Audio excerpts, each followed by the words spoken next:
Hola, hoy vamos a meternos de lleno en un tema que es a la vez profundo y muy delicado. Algo que, de una forma u otra, nos puede tocar de cerca a muchos. Esas señales, a veces casi imperceptibles, que nos dicen que algunas heridas de la infancia siguen ahí, susurrando en nuestro presente. Y es que esta es la idea central, la clave de todo. La mayoría de estas heridas no son traumas evidentes que gritan. No, para nada. Más bien susurran. Se manifiestan en pequeños patrones, en reacciones que hemos normalizado, en miedos que no sabemos de dónde vienen, pero que en el fondo son el eco de un corazón que aún recuerda su vulnerabilidad. Y fíjate, esto no es nada nuevo. La sabiduría de siempre, como la de este proverbio, ya nos lo advertía. Guarda tu corazón, porque de él mana la vida. Y es que es así de crucial. Cuando el corazón de un niño resulta herido y esa herida no se sana, toda la vida adulta puede acabar fluyendo desde ese dolor, a menudo de maneras que ni siquiera somos conscientes. Vale, para entender estas señales es clave dar un paso atrás y mirar el contexto, porque estas heridas, la mayoría de las veces, no son un fallo individual, sino más bien el resultado de experiencias compartidas por generaciones enteras. Pensemos por un momento en esa educación tan autoritaria que fue la norma durante décadas. En ese sistema, las emociones, casi que estorbaban. Llorar era visto como una debilidad, el castigo era una herramienta del día a día y expresar una emoción muy fuerte se podía interpretar como rebeldía. El resultado, generaciones de adultos que, lógicamente, tienen dificultades para conectar con su mundo interior, porque sencillamente nadie les enseñó a hacerlo. Y a esto hay que sumarle a otro factor muy común: las familias que vivieron con lo justo, hogares con muchas dificultades económicas, padres y madres trabajando sin parar, con un ambiente de estrés constante. Aunque la intención de los padres fuera la mejor, el niño a menudo sentía esa ausencia, ya fuera física o emocional, y la interpretaba como una forma de abandono. Y por supuesto no podemos obviar el contexto religioso. Durante mucho tiempo el foco de muchas iglesias estuvo puesto en la conducta, en el pecado, más que en el trauma o la salud emocional. Se valoraba mucho más la obediencia que la vulnerabilidad, y esto a veces generó heridas espirituales que se entrelazaron con las emocionales de una forma muy profunda. Entonces, ¿cómo se forman exactamente estas heridas? Pues la psicopedagogía nos lo explica de una forma muy sencilla. Todo niño para crecer sano necesita tres cosas fundamentales: un vínculo para sentirse querido, seguridad para sentirse a salvo y validación para sentir que su voz y su ser importan. Cuando alguna de estas tres falla, ahí es donde se crea la herida. Y aquí está, de verdad, el meollo de la cuestión. La mente de un niño no procesa las cosas como la de un adulto, interpreta lo que pasa como una verdad absoluta sobre sí mismo. Así que, si papá se enfada, la conclusión no es papá ha tenido un mal día, no, la conclusión es soy malo.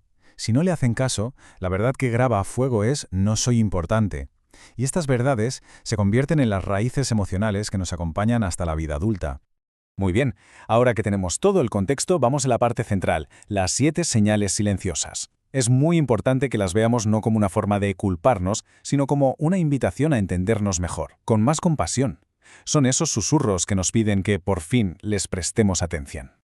La primera señal es esa dificultad para recibir. Puede ser amor, un elogio, ayuda. Se manifiesta en esa incomodidad que se siente ante un cumplido, o en esa creencia interna de que el amor es algo que siempre hay que ganarse. La raíz, casi siempre un amor condicionado en la infancia. Te quiero si te portas bien. Fíjate, hasta en la historia de Moisés vemos un eco de esto. Cuando Dios lo llama, su reacción inmediata no es de alegría, sino de duda. ¿Y quién soy yo? Es la voz de esa herida que susurra, no lo merezco. Vamos con la segunda, la necesidad de complacer a todo el mundo. Esto se ve en esa incapacidad para decir no, aunque se esté agotado, en esa sensación de tener la responsabilidad de que todos a nuestro alrededor estén felices.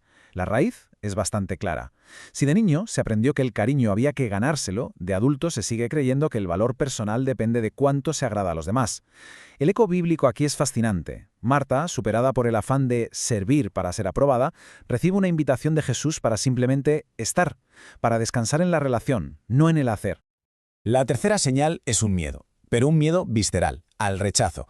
Se nota en esa necesidad constante de que nos reafirmen o en el dolor tan desproporcionado que se siente cuando alguien se distancia un poco. La raíz suele estar en haber tenido un cuidador emocionalmente inestable, lo que obliga al niño a estar siempre vigilando la relación para sentirse seguro. Este miedo es tan primario que lo vemos reflejado incluso en la historia de Pedro, que llega a negar a Jesús movido por el pánico a ser rechazado por el grupo. Cuarta señal. Los problemas para poner límites. Ese miedo a decir no, el permitir situaciones que hacen daño, el dar y dar hasta quedarse vacío. Todo esto suele venir de una infancia donde la voz del niño fue silenciada con frases como «tú te callas» o «no contestes». El niño aprende que su no no es válido. El rey Saúl es un ejemplo trágico de esto. Desobedeció a Dios por miedo a la reacción del pueblo, porque fue incapaz de poner un límite. La quinta es muy reconocible. Esas reacciones emocionales que parecen exageradas, explosiones de ira o de llanto por cosas que aparentemente son pequeñas. Lo que esto nos revela es importantísimo. Cuando el presente duele de una forma tan desproporcionada, es porque se ha tocado una herida del pasado. En el libro de los jueces, Jefté es un ejemplo clarísimo de cómo una herida de rechazo en su infancia los lleva a tomar decisiones adultas, impulsivas y totalmente trágicas. Sexta señal. La dificultad para confiar de verdad en los demás. Esto se manifiesta en sospechar siempre de las intenciones de la gente, en mantener una distancia emocional por si acaso. La raíz es dolorosa, pero lógica. Alguien que tenía que proteger a ese niño no lo hizo. La lección que se aprendió fue: acercarse demasiado es peligroso.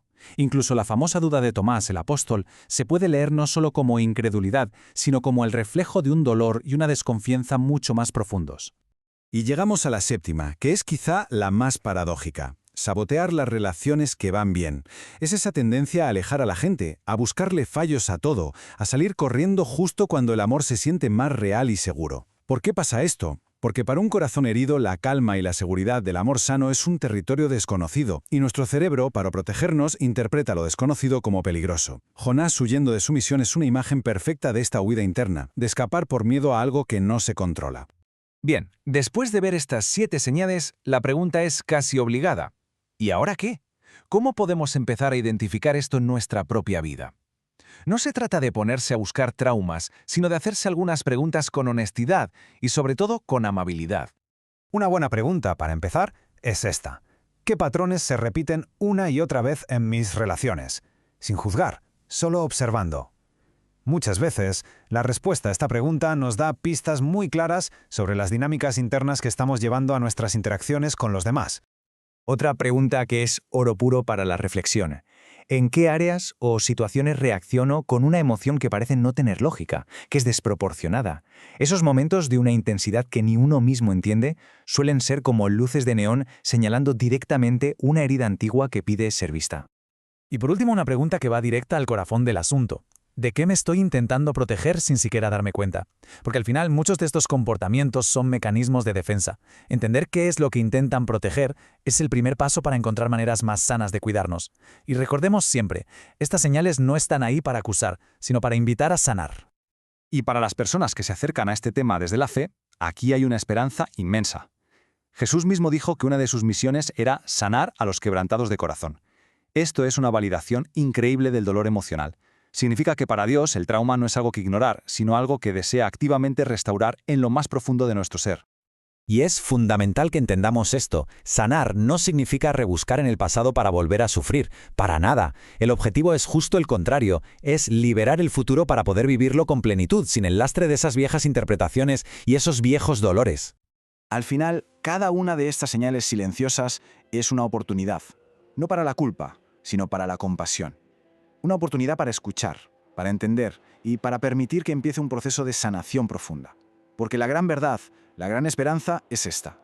Cuando se permite que la sanación toque la historia de un niño herido, lo que nace es un adulto libre.